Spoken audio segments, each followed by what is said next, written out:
bonjour à vous Fatou Ndiaye, bonjour à toutes et à tous. Nous démarrons par le quotidien Solo qui ce matin parle de l'Assemblée nationale, en tout cas de l'Assemblée de l'APF. La souveraineté africaine n'est pas en repli, mais une exigence de notre temps, des propos de El Malick Ndiaye à l'occasion donc de l'ouverture de cette 32e session de l'APF, bien sûr mise en exergue par mes confrères du journal Solo.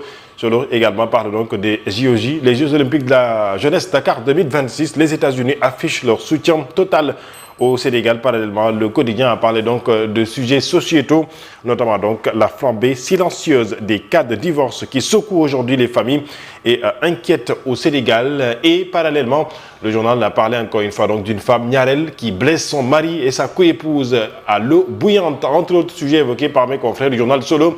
JOJ Dakar 2026. À la une du journal Yor, les États-Unis saluent l'avancement des préparatifs et renforcent leur coopération avec Dakar qui doit accueillir donc cet événement sportif à dimension internationale.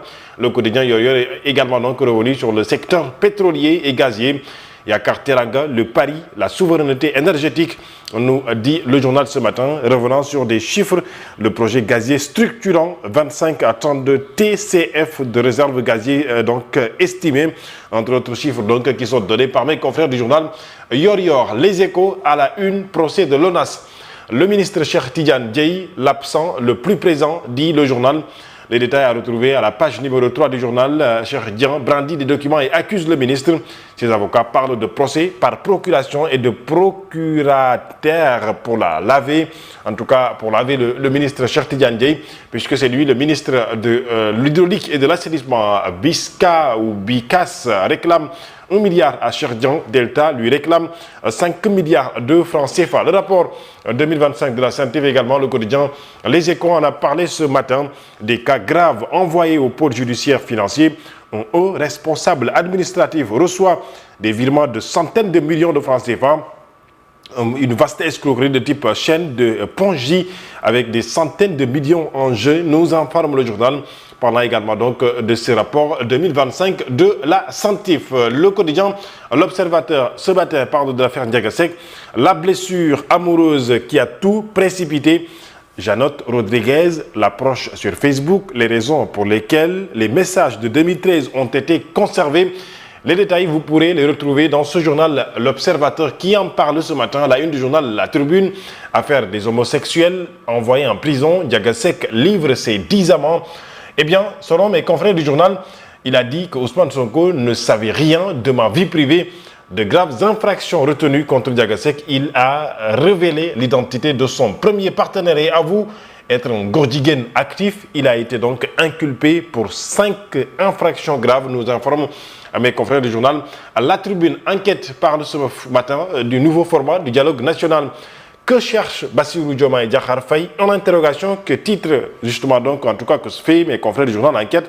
Vous le savez, le chef de l'État case les codes ou a cassé les codes des concertations nationales classiques avec les audiences directes, des rencontres sectorielles, etc. Vous le savez donc avec ce nouveau format qui a été donc informé par le président Bassirou Diomaye Diakhar Faye, le COSC exige un dialogue élargi bien au-delà des seules réformes politiques en recevant séparément syndicats religieux, diakartémen ou mouvements citoyens.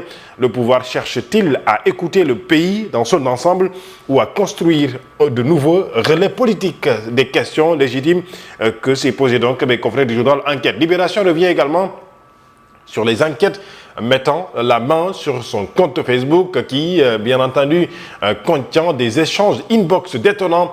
Ndanan aux origines du craquage mis devant les éléments sans équivoque extrait de son Facebook. Eh bien, le mis en cause Ndiaga Seck écroué hier a craqué et livré déjà, numéro à l'appui, 10 de ses présumées conquêtes établies à Dakar ou entre Dakar et la Petite Côte. Le mis en cause qui se présente comme un prisonnier de ses vices depuis les premiers attouchements quand il était jeune, explique son basculement. Chaque fois que je suis allé à la Mecque, c'était pour prier que Dieu me sorte de ça, a dit donc Ndiaga Seck des révélations du journal Libération. Ce matin, Walf Quotidien revient sur la politique, élection territoriale à venir en 2027. PASTEF et les querelles intestines, nous informe le journal.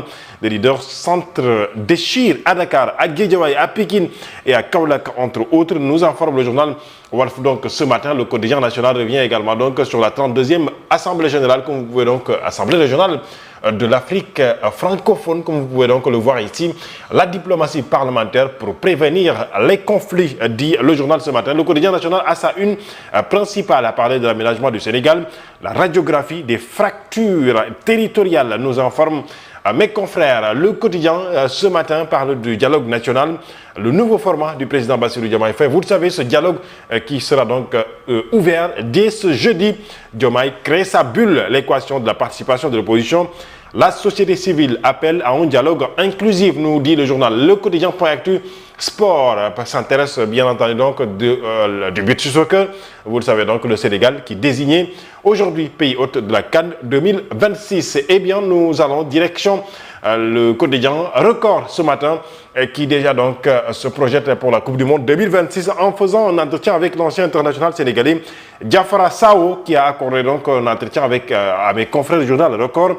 Il dit, je cite, eh bien, j'avoue que ce sera très compliqué pour Pape Thiaw pour composer donc sa liste. Il a aussi donc parlé du premier match du Sénégal dans cette Coupe du Monde face à la France. Contre la France, le match ne sera pas du tout donc un match à perdre, a-t-il dit l'ancien international sénégalais Diafra Sao. Entre autres sujets qui sont évoqués par bien sûr l'ancien joueur international du Sénégal qui est passé par Metz, qui est passé également par le Stade Rennais, mais également qui est passé par le club où évolue actuellement El Hadji Malick Diouf en Angleterre, West Ham. On a aperçu des quotidiens parus ce mardi, Fatou Abdounia. Il est exactement 7h et c'est l'heure du journal. À vous l'antenne.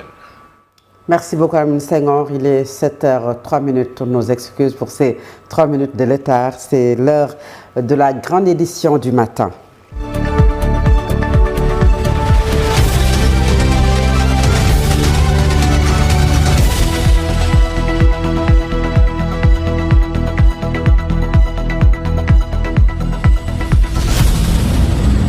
7h03 sur l'ensemble des réseaux synchronisés de Solo Média, le journal. Voici les principaux titres. Mouvement d'humeur au sein de l'administration sénégalaise. Les agents du syndicat de l'administration du commerce ont décrété 48 heures de grève. Cela à partir du lundi 18 mai 2026. Et puis la 32e Assemblée régionale Afrique de l'Assemblée parlementaire de la francophonie s'est tenue à Dakar et a servi de cadre de réflexion sur les défis sécuritaires, politiques et géopolitique du continent africain. À 3 jours du début du dialogue national avec son nouveau format des organisations de la société civile sénégalaise